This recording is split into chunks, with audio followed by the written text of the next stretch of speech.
अस्सलाम वालेकुम। Mohammad Iqbal Khan, advocate with new legal lecture. आज का जो हमारा लीगल लेक्चर है वो है सेकंड निकाह after court marriage. Court marriage के बाद सेम पर्सन के साथ सेम पार्टियों का दूसरा निकाह। This is total legal lecture.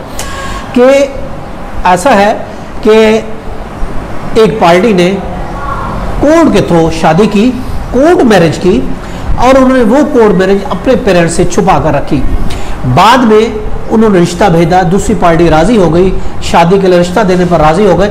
अब वो चाहते हैं कि हम दोबारा पूरी दुनिया के सामने एक शादी के फंक्शन में दोबारा से निकाह करें।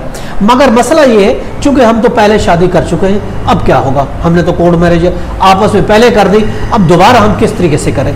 देखिए, निकाह पर निकाह, देखिए दो चीजें हैं। निकाह पर निकाह होना, निकाह पर निकाह आप कर सकते हैं, मगर शर्त यह है सेम पर्सन के साथ, एक जैसे पर्सन के साथ।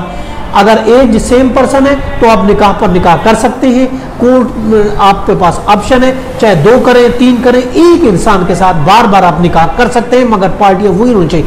लेकिन तीसरे बंदे के साथ आप निकाह की मौजूदगी में, एक निकाह की मौजूदगी में किसी और इंसान के साथ, और मर्द के साथ या और आप शादी नहीं कर सकते। सेम के साथ कर सकते हैं। अब पहले उन्होंने अगर कोर्ट मैरिज कर ली है तो अब दोबारा से वो दुनिया के सामने अगर एक वालिदैन की रजामंदी से एक फंक्शन में अलल इलान एक शादी करना चाहते हैं सेम पार्टी के साथ, तो ऑफकोर्स उसके पास ऑप्शन है, वो कर सकते हैं।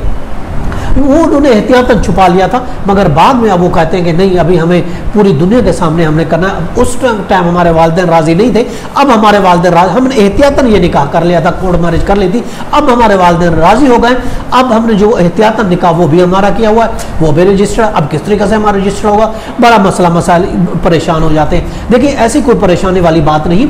आप दोबारा से सेम पर्सन के साथ आप दुनिया के सामने, अगर आपके वालिदैन दोबारा राजी हो गए, आप कर सकते हैं, ठीक है। और उसके लिए ये अब कोई परेशानी वाली बात नहीं कि निकाह कैसे रजिस्टर होगा। ऑफ कोर्स निकाह आपका रजिस्टर दोबारा से हो जाएगा। वो निकाह आपका भी रजिस्टर्ड था, ये भी दोबारा से भी हो सकता है। वो किसी और यूनियन काउंसिल में था, ये किसी दूसरी यूनियन काउंसिल में था, कि उसी यूनियन काउंसिल में भी रजिस्टर्ड हो सकता है। उसके लिए किसी किस्म की कोई पाबंदी नहीं है कि आप दोबारा निकाह पर निकाह नहीं कर सकते। ऑफ कोर्स अब कर सकते हैं, मगर जैसे मैंने बताया सेम पर्सन के साथ अब दोबारा आप करना अगर चाहते हैं तो कर सकते हैं। तो आपके उस निकाह पर, उसकी वैलिडिटी पर किसी किस्म का असर नहीं पड़ेगा। आप पहला निकाह बिल्कुल छुपा सकते हैं, छुपा लें। अब दूसरा निकाह जब दुनिया के सामने होगा और उस पर शो करें, इस पर इसको नादरा में रजिस्ट्रेशन कराएं, इस पर शनाख्ती कार्ड चेंज कराएं और इस पर अपनी जिंदगी गुजारें। ये था आज का लीगल लेक्चर। इसके साथ इजाजत, फिर मिलेंगे। अल्लाह हाफिज़।